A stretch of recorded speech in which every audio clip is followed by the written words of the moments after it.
So we started out thinking that today's show would be entirely about the life, legacy, and complicated message behind the music of Richard Wagner.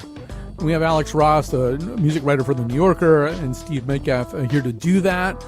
And then we thought, well, we should talk about Wagner for a while, but we should also talk about music in general and the status of orchestral music and the kinds of music that is written by serious composers. And so we're going to talk about that too. What's happening here in the middle of COVID and also in the middle of Black Lives Matter and different conversations about representation. So I don't know. That all sounds kind of confusing, but believe me, it'll be crystal clear on the other side of the news.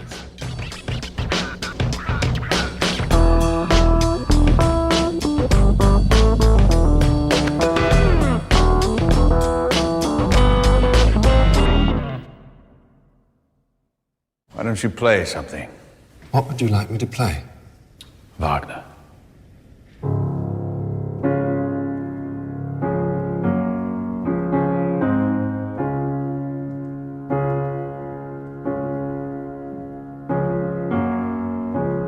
The entry of the gods into Valhalla.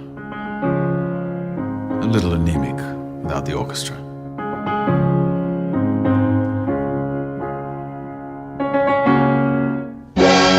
Wabbit-twanks. Kill the wabbit, kill the wabbit, kill the wabbit. Kill the wabbit? Yo-ho-ho, yo-ho-ho, yo-ho-ho, yo-ho!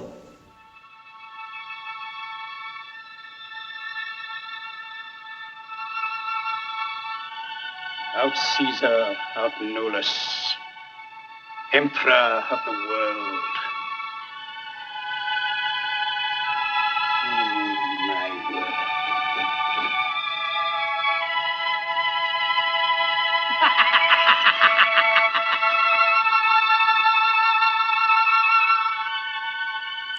All right, so that was an opening montage that had such things in it as the indispensable Alien Covenant, and of course Charlie Chaplin, and wedged in between the two of them, Elmer Fudd, all under the spell of Wagner in one way or another, or reacting to Wagner in one way or another. I insisted on the Elmer Fudd thing because, Elmer and I were at Betty Ford together, and he was really a very broken person at that point. Partly because he thought it was Betty Fudd. He thought he was at his mother's house. He didn't realize he was in treatment. All right, so I'm not going to explain any more about that other than to say that this is our way of getting into a show about Wagner and specifically about Wagnerism. And to do that, we are joined by Alex Ross, who has been the music critic at The New Yorker since 1996. His new book, Wagnerism, Art and Politics in the Shadow of Music, is the reason we're doing this show. He's joining us through the miracle of Skype. And of course, we would not undertake this show without our own musical guru, Steve Metcalf, Director Emeritus at the University of Hartford, Hartford's President's College, and my frequent collaborator on all kinds of probably ill-conceived musical and artistic enterprises, although it's much harder to collaborate in the era of COVID. But welcome to both of them. And so, Alex Ross, welcome back to our show. Hi, Colin. It's great to be back. So maybe just begin with the word that is the title of the book. This is not a biography of Wagner by any means. It really is more of a biography of Wagnerism. But then explain to the listeners what is meant by that. Yes, well, this problematic figure, Richard Wagner, falls dead on the second page of the book in Venice in 1883. And the idea is everything that happens after that is the aftermath of this extraordinary and eternally controversial composer. I do tell quite a bit of the story of his life at various stages in the book and touch on most of his major works. But really, the story is about how people listened to Wagner, how they reacted to him. And the word Wagnerism has come into circulation to describe a remarkably widespread movement in the arts, in literature, and cultural life, especially at the end of the 19th century and the beginning of the 20th, where so many of the really major figures of that period had some kind of relationship with Wagner. Sometimes it was positive, sometimes it was negative, often it was highly ambivalent. But it seemed as if you sort of had to have a stance on Wagner. So I talk about Baudelaire and Mallarmé and Mark Twain and Walt Whitman and George Eliot and Virginia Woolf, Thomas Mann, Marcel Proust, Willa Cather, Vasily Kandinsky. It goes on and on and on. And I found it to be a really fascinating story of how one art form affects others. So I actually don't talk about how Wagner affected music per se. I'm really interested in this question of how those in neighboring art forms reacted to this really powerful impetus from the world of music right up to the present. So it goes to the present day. Mr. Metcalf, I'd like to know what you make of that. Particularly, there is no such word really as Mozartian or Beethovenian or Bach-esque. There's Wagnerian, and I think, as Alex is suggesting, one of the reasons that word lives and thrives is that it can't be confined to music. Well, and there's no reason why it should be. I must say, and first of all, Alex, congratulations. This is just a monumental piece of work. Which we'll all be poring over for a long time. Thank you so much. I have to say, since Alex himself mentioned Twain a moment ago, that before I forget to do this, because we in Hartford consider ourselves great custodians, of course, of the Twain legacy, and because he lived here for almost 20 years. But whenever you mention Twain and Wagner in the same paragraph, much less sentence, you always get people sort of knowingly say, oh, yes, and how about that amusing quote that Twain came up with that said, Wagner's music is better than it sounds. And among many other important contributions, Alex gently points out that is incorrect, that in fact that quote belongs to a 19th century humorist named Bill Nye, and Twain simply appropriated it from time to time. It's a great quote, of course. It's a very pithy little epigram. I think, incidentally, that the Twain gift shop is going to have to maybe revise its inventory a little bit, because a few years ago I saw in that shop an attractive set of note cards that had that quote printed on it. So if nothing else, Alex has done us all a great service by pointing out the true author of that. Right. To say nothing of the promo for that I did for this show, which is also incorrect. So yeah, I mean, there's so many places that we want to go here, but maybe just very quickly, even though this is not a biography, Alex, give us a sense of the person we would have met had we met Wagner, sometime in the mid to late 19th century. What sort of person, we're going to be talking a lot about his legacy and how he's interpreted and ways in which some of his less tolerable ideas were put to use. But what sort of person would we have met in a thumbnail? Yeah, well, you probably wouldn't have gotten a word in edgewise because Wagner was an extraordinarily voluble and restless and antic personality, which is interesting because a lot of the iconography of Wagner, you see this brooding patriarchal figure with this sort of very, very grand manner gazing out at the spectator. And in fact, he was a little guy. He was a clown. He was just always sort of running around and doing different voices, and had to be the center of attention at any gathering. He was. I feel like he was an actor before he was anything else. Like as a kid, he loved to put on little shows. So his whole kind of world revolved around the theater and on putting on a show. Of course, he put on sort of the biggest shows almost that have ever existed, but that was his fundamental personality. And so he involved himself in every aspect of the theater, not only writing the music, he wrote the texts for his operas, he directed the productions, he had kind of very interesting radical ideas about how the theater should work. He more or less designed the theater at Bayreuth where his operas were produced. He was a sort of a theorist and polemicist and all of that. conductor. But these were all ways to bring to life his theatrical ideas. And yeah, he was a live wire. He was extraordinarily complex and contradictory. His positions were constantly changing as the years went by. He was impossible in a lot of ways, financially irresponsible, sexually misbehaving. He could be sort of brutally manipulative in how he treated people around him, and of course, he was one of the most ferocious anti-Semites of his day. So yeah, he was not an attractive man in a lot of ways, but he was incredibly industrious. And that's something that always strikes me about Wagner, is he did build these incredibly complex, huge works, and was composing them at a time when it seemed impossible that they would get on stage, because he had to go into exile from German-speaking lands in 1849 after participating in the revolutions, and there was just no prospect in the early 1850s really for this colossal Ring of the Nibelung cycle to reach the stage, but he went ahead and composed it anyway. So there was, amid all the chaos, there was something extraordinarily focused and determined about Wagner's this willpower to sort of bring unlikely ideas to fruition.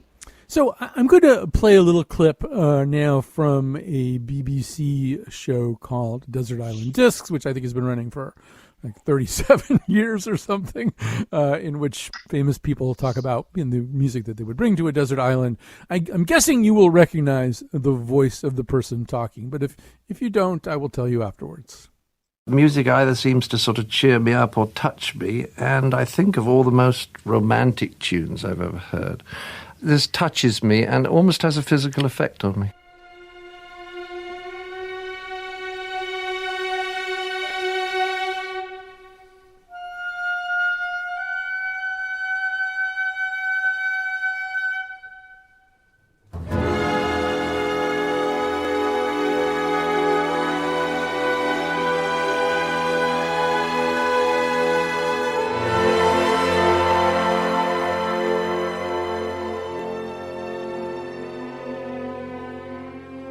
So, if you didn't recognize the voice, that was John Cleese of Monty Python talking, and that's the prelude to Tristan and Isolde there. So, Metcalf, there are kind of two ways to think about this, and I know which way that you think. So, one way to think about this is this guy he is an opera maker. He's a maker of opera. That's really the way that you have to think about him. No opera, no Wagner, no Wagnerism anyway. But another way to think of it, I just sort of started geeking out on these instrumental preludes yesterday. And geez, they're so freaking gorgeous, one after another, and very transporting. I find myself thinking, what if he hadn't done operas and just wrote for the orchestra? What kind of figure would he be at that point? But I think you subscribe to the former point of view, yes? Well, I'm not sure it's quite as cut and dried as that. I mean, a lot of people have made the point that that even for people who don't necessarily consider themselves to be great aficionados of the operas themselves, that the preludes and the Vorspiels that he wrote, and many of the operas have more than one, have become, I would say, to use a dangerous word, I would say have become sort of beloved in a way that perhaps, for the most part, the operas aren't. In other words, and I can almost picture Alex rolling his eyes here a little bit, but I think in some respects the operas over the years have been more respected and sort of, greeted with a kind of awe and reverence, perhaps, rather than a genuine, I don't know, sort of visceral affection of the sort that people might feel for Verdi or Puccini. And an exception to that might be the preludes, which I think in many cases people do love. Yeah, Alex, just react to that. Well, I certainly see that, and the orchestral excerpts. They are among the most universally recognized pieces of music that exist. The Ride of the Valkyries, of course, has been used in hundreds of films, and everyone knows it, from Apocalypse Now and Bugs Bunny, and everything else. And the Tristan Prelude is also just these are just landmarks of musical history that just sort of speak very, very broadly, almost universally. But at the same time, I would say, all of these excerpts, all of these pieces, when you take them out of context, their meaning does change. And I think it's actually a problem to some extent that people know Wagner only through these snippets, divorced from their dramatic context. And the Ride of the Valkyries is one example. We now associate it with male military heroism, but this is the music for the Valkyries, the powerful women riding through the air on their horses. And so the meaning of that music has been sort of changed beyond recognition. Another example, actually, is the entry of the gods into Valhalla, which we heard on the piano in your introduction from the movie Alien Covenant. And what's interesting there is, sort of taken out of context, it sounds very grand. It sounds as it has this sort of steely kind of magnificent sound, and you associate it with the character of that dangerous, superior android character in the movie. But that music is a catastrophe. The end of Rheingold, this is the gods marching to their doom because they've built this splendid palace on false grounds, and the giants who built it had to be paid off with the cursed ring, and the fact that they have refused to return the ring to its rightful place in the Rhine is the sign of their doom. And so this is an ironic spectacle, and you hear amidst that music the Rheingold's pleading for it to be returned and saying, "What is trusty and true is down below. All that above is false and cowardly." And so it's very interesting how the meaning changes when you take it out of the dramatic context. And actually, for me, it just becomes much more interesting, much more. It's just richer layers of human meaning when you restore this music to the psychological context of the operas. All right, so we've come this far without turning over, except for one little aside, I think, from Alex, without turning over the big dark rock here and looking underneath it. So in order to get us started on that and not have it be too dark, let's let Woody Allen get us going.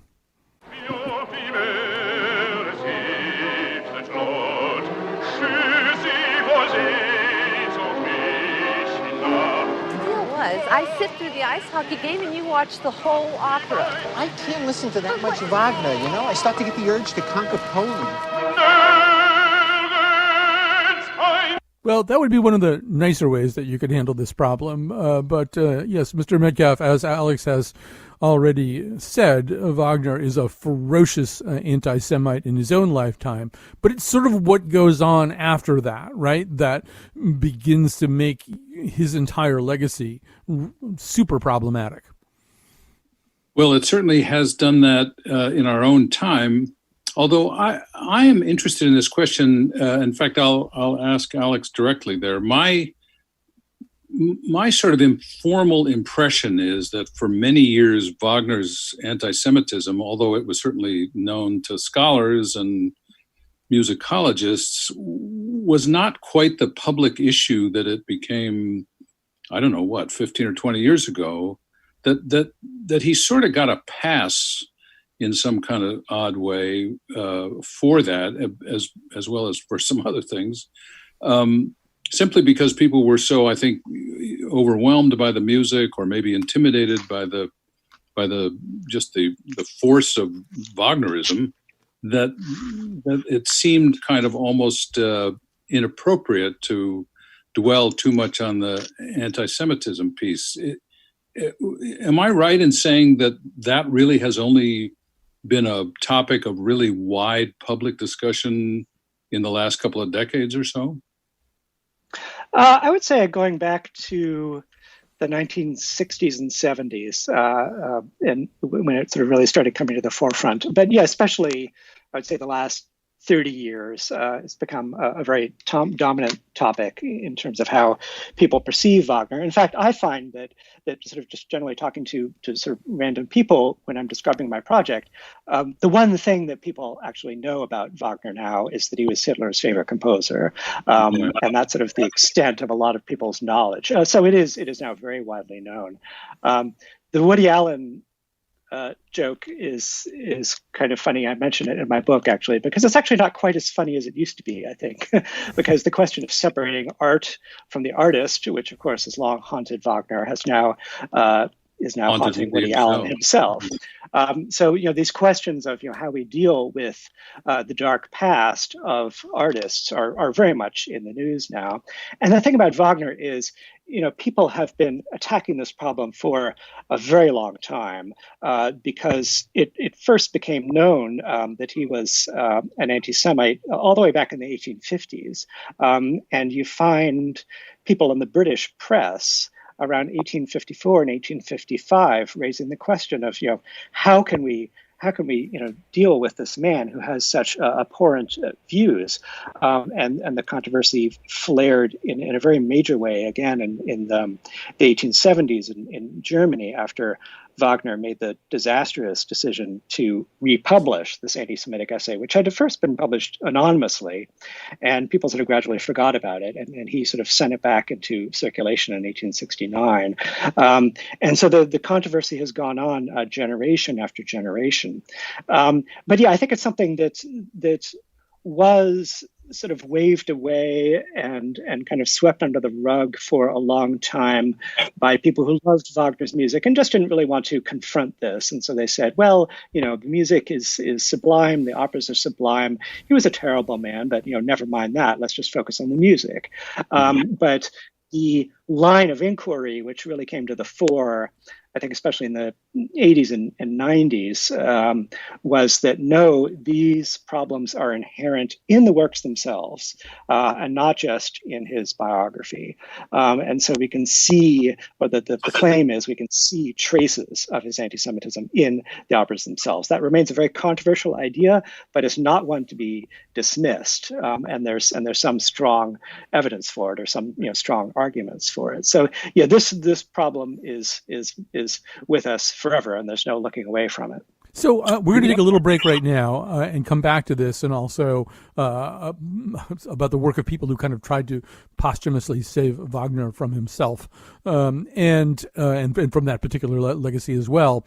I also want to say that in the third and final segment of the show, we're going to break away from Wagner and talk just a little bit with the two aficionados of music here about music, performative music in the time of COVID, and what the future may or may not hold. But as we go out here, we've mentioned some of the very familiar pieces of Wagner's music that have seeped into popular culture and to daily life in general, although Maestro Metcalf reminded us we had better use this one too.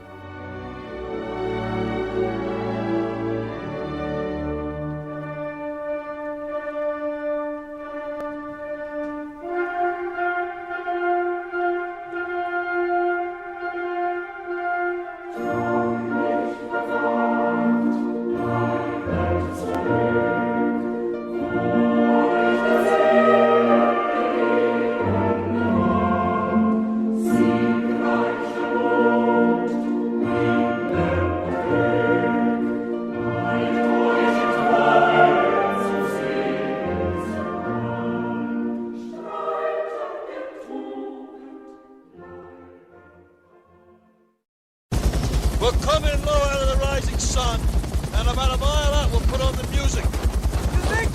Yeah, I use Wagner. It scares the hell out of the slopes. My boys love it.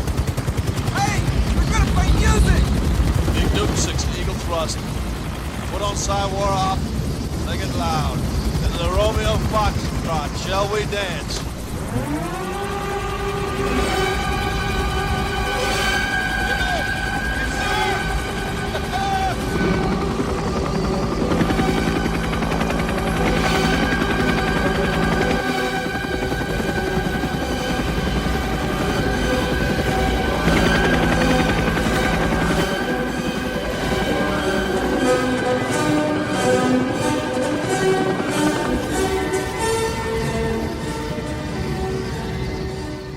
All right, this is a show about Wagner and Wagnerism, and a little bit later about the future of performed music, especially orchestral and chamber performed music.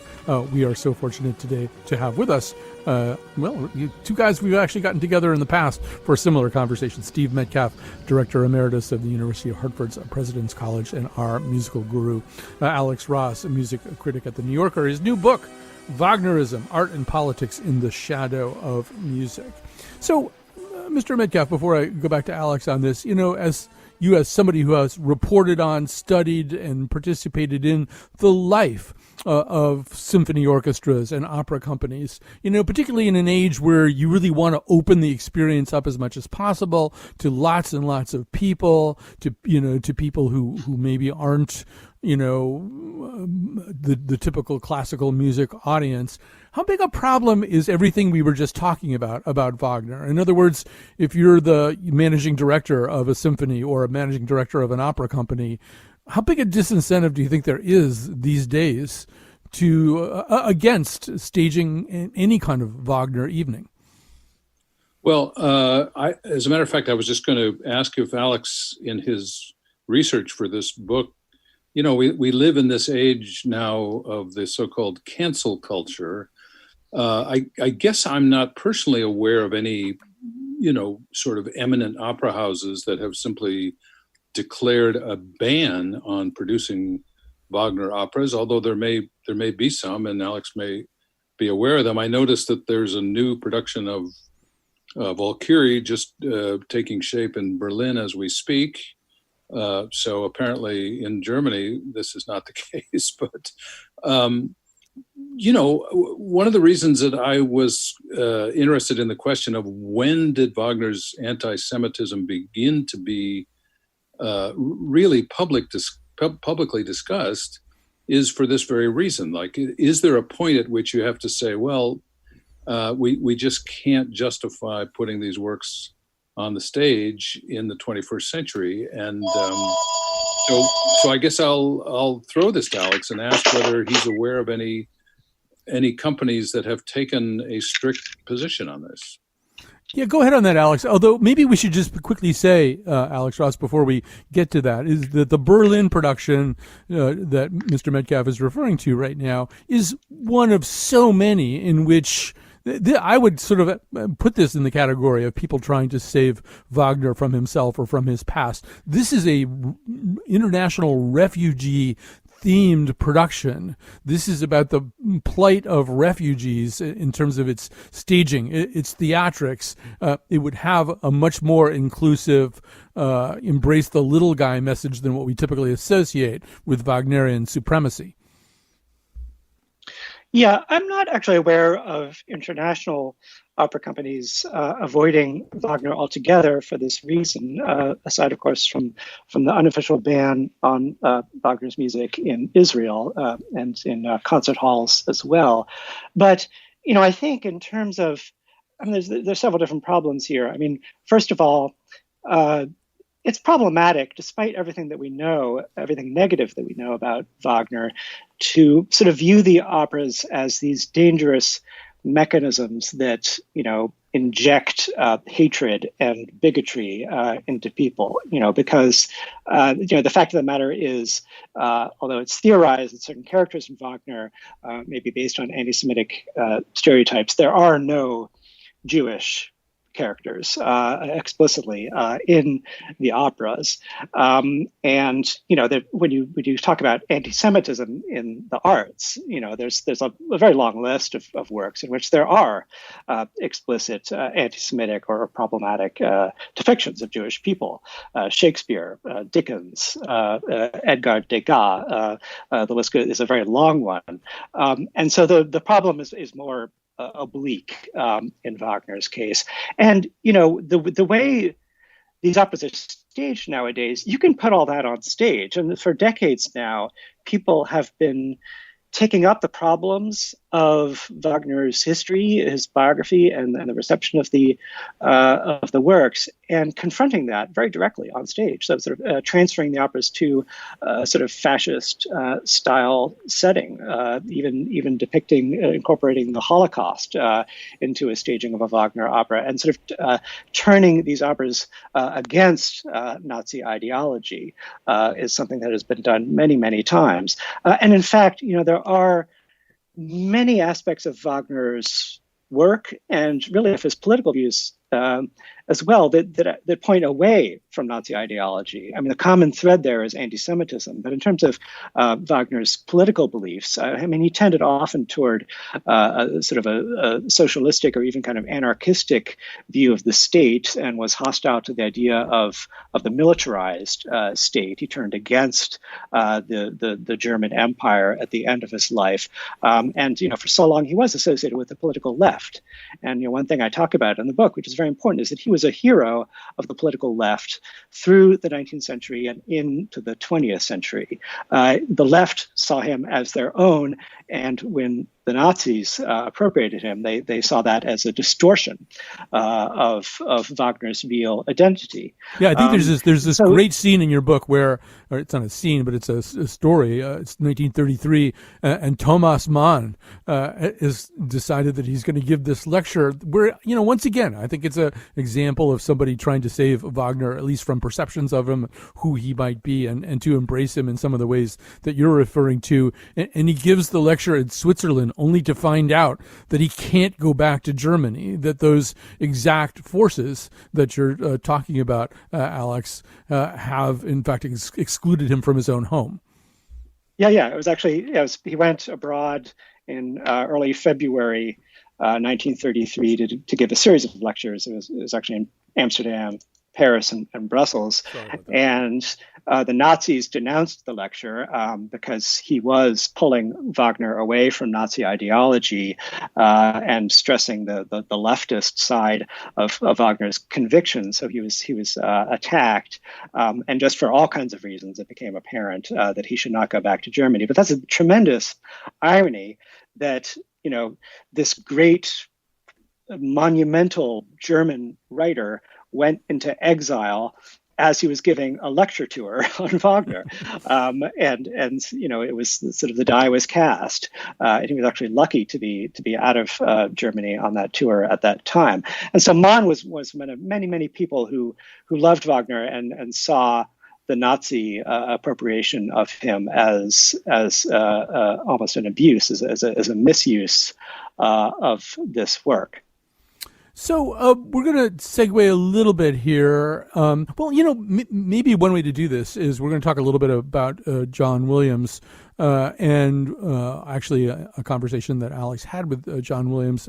But Metcalf, one of the things that comes up in that conversation is that Williams saying eventually that he came to realize the incredible influence of Wagner on movie composers. But I hadn't really thought about that. But, you really can hear an awful lot of Wagner in, maybe even Bernard Herrmann or somebody like that. Oh, absolutely.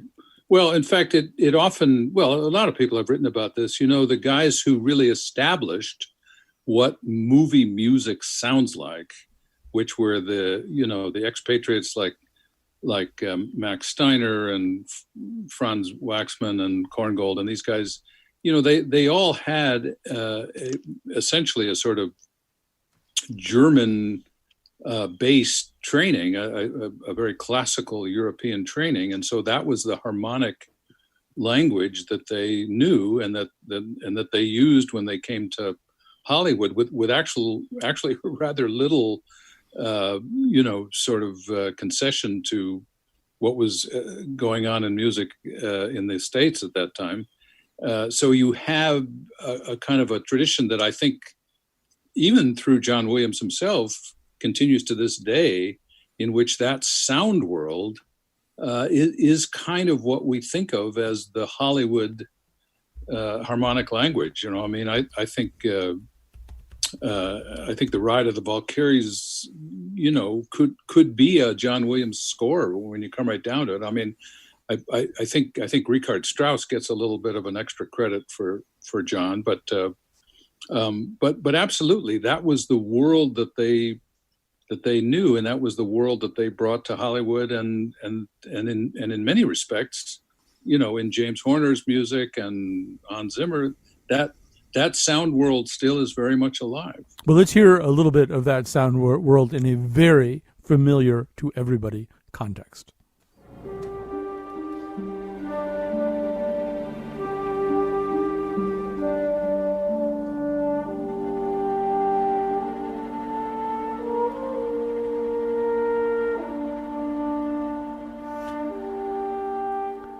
So, Alex Ross, as I recall your interview, at one point you start talking about leitmotifs with Williams and then segue from there to Wagner. And he almost seems a little uncomfortable with that segue at first. Yeah, well, he's actually not the biggest fan of Wagner's music, and told me about an experience that he had watching the Ring cycle in Hamburg, I believe it was. And he said he was frankly very bored. and so, his principal influences, I think, come not so much from the German end of things, although of course he's learned from Wagner's orchestration and Richard Strauss's orchestration. But, there's also a lot of Copland and Stravinsky, a lot of jazz influence, Duke Ellington in his music. And so he is very much an American composer who sort of draws on these German romantic influences, but uses them in a very particular way. And there's a kind of just brighter, sharper sound to Williams's brass writing than you'd find in Wagner, for example. But, on the other hand, he acknowledges the deep role that Wagner played in movie music history, going right back to the beginning, where it was determined at a very early stage, Wagner was going to be the model for how we bring music in conjunction with pictures, and use leitmotifs to assign these tags to different characters in different situations. So anytime you saw horses galloping across the screen, very often the movie house pianist would play the Ride of the Valkyries. And so it's these sort of musical shortcuts borrowing on Wagner. And then kind of even more interesting is when Hollywood starts drawing on Wagner's mythic themes and these archetypes of, the magic ring, the ring of power, the young man, the young hero discovering his unknown capabilities, and the Holy Grail, and the cursed wanderer. Sort of all of these archetypes that Wagner used so brilliantly. He didn't invent any of them, but he modernized them and sort of injected them into the late 19th century cultural imagination in a way that just has stuck. And so they just continue being replayed over and over. And, Star Wars has Wagnerian resemblances and resonances. The Matrix movies, obviously The Lord of the Rings is sort of heavily steeped in Wagner, because J.R.R. Tolkien knew his Wagner very well. And so just Wagner is lurking there in all kinds of ways. And it was interesting. Williams was acknowledged all of that, but sort of wanted to stand apart somewhat in terms of his own personal creative identity. And he has every right to, because that theme that you just played from Star Wars, it definitely has a Wagnerian sound to it. But it's John Williams. But I think that's not the only reason. Yeah, I think that's not the only reason he wanted to stand aside from Wagner. Yeah. But anyway, we have to pause there. We're going to take a break. I feel as though we have not really done justice to this book. Now, part of the reason for that is it's this amazing, high 600 pages of text book, Wagnerism, and it is, It is such a great example, and I think Steve agrees with me about this, that it's when you take one thing, Wagnerism, and then you use it to learn about everything.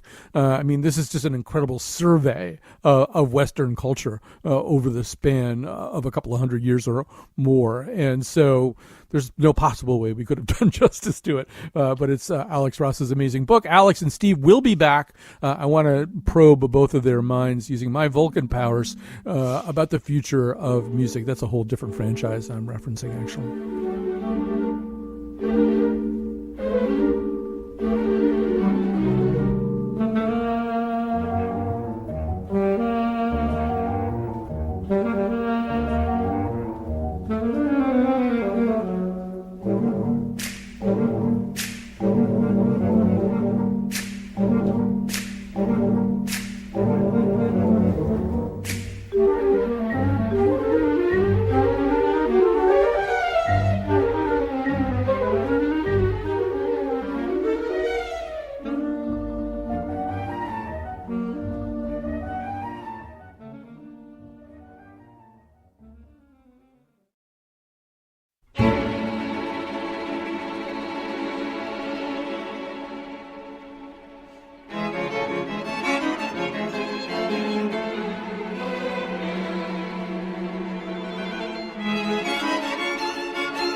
I'm going to explain to you what that is in just a second. We're actually coming towards a much more melodic payoff there, but I have to keep the show moving here. First, I have to thank Kat Pastor. She's there in the studio, and she's the one firing off all these musical clips and movie clips, and in general, keeping things humming and making it possible for the rest of us to function remotely. And the rest of us includes Jonathan McPants, who is the producer of this particular episode. We are now returning to Steve Metcalf and to Alex Ross. Alex's book, Wagnerism, Art and Politics in the Shadow of Music, has been the occasion for a really interesting conversation. But now, Steve, first of all, we should say that what you were hearing was Banner by Jesse Montgomery, from what I can tell, one of the kind of really exciting young composer-performers that's performed by the Catalyst Quartet on Strum, music for strings. So, Steve, I'm going to have you kind of set up this conversation. You thought that as long as we were doing this show, we should have a conversation about where performed music is right at this moment,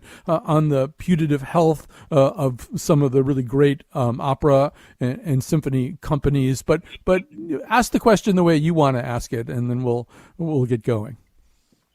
Well, among other things, I mean, needless to say, one of the many particular tragedies of the COVID experience for all of us has been its effect on the performing arts. And, I think we all share the perception that the arts, and certainly the arts as they are performed to live audiences of any size, will be the very last thing that comes kind of back into the life of all of us as this pandemic hopefully winds down at some point. And so that has given rise, I think, to all of us wondering, well, what are the performing arts and music in particular, in this case, going to look like? What changes will we see? Will all of the effects of COVID be negative? Might there be some sense in which the post-COVID era actually produces some fresh thinking that invigorates music and classical music? So I certainly don't pretend to have the answer. I will say that the clip you just played by this exceedingly gifted young New York-based composer, Jesse Montgomery, is perhaps a hopeful sign in the sense that the classical music, at least I think as many of us perceive it, had just begun to wrestle very meaningfully with the question of Black Lives Matter and of inclusiveness both among the ranks of performers and composers and conductors and what have you, when the pandemic struck. And so one question is, will that particular effort be able to be resumed at the moment that the danger is over, or will there be additional obstacles somehow? Yeah, Alex, just go ahead and react to that. First of all, it is a very, very serious situation with the performing arts. And, so many institutions were already struggling with the fact that many people just can't be bothered so much to go out in the evening and prefer to stay at home, watching, streaming entertainment. And then we entered a period where people were forced to stay at home.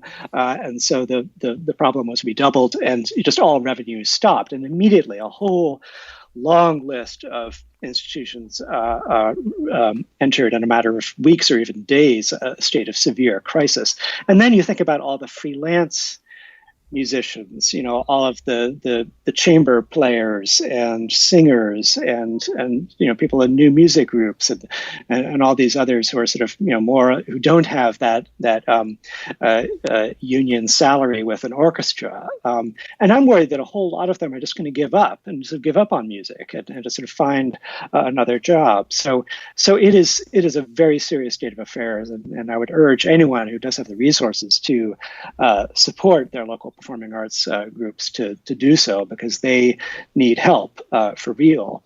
Whether there could be some upside to all this, remains to be seen. I think, there was a state of complacency in classical music for a long time, and a kind of state of affairs where people were coasting along and not confronting some deeper challenges in terms of developing the audience. And notice a tendency, I think there was too much touring and unnecessary, wasteful tours of ensembles all over the world and conductors who are jet setting to and fro. And, if music sort of shifts to a more local focus, that would be a good thing. And then in terms of shaking up the repertory, I mean, I've complained since the moment I first started writing about music for a living in 1992 that we haven't been playing enough new music, and that in classical music we have this abnormal, severe bias toward the past. As wonderful as all the composers of the past are, we need to hear the voices of the present. And I think Black Lives Matter and other social justice movements of our day and Me Too should make us focus on that problem anew and realize that the way to confront the problems surrounding not just Wagner, but so many of the major figures in our canon. There's racism and misogyny in the Mozart operas. Handel invested in a slavery company.